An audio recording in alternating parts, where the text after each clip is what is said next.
यो हाम्रो चाहिँ जुनै ब्रिज बेली ब्रिज चाहिँ यसको चाहिँ सिभिल कम्पोनेन्टको चाहिँ काम सकेर अब चाहिँ हामी स्टिल पार्ट्सको काम सुरु गरेका छौँ र अबको चाहिँ 1 महिनाभित्र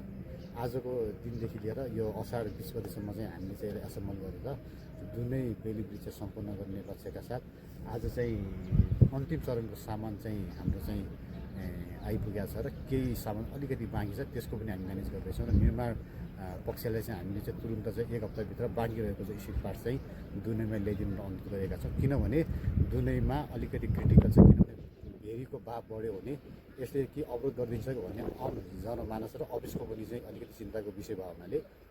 हामीले चाहिँ छिटोभन्दा छिटो चाहिँ यो डेलिभरी चाहिँ सम्पन्न गरिदिनुको लागि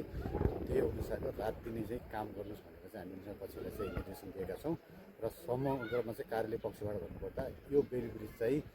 यसै आर्थिक वर्षमा चाहिँ सम्पन्न गर्ने लक्ष्यका साथ हामीले काम अगाडि बढाएका छौँ।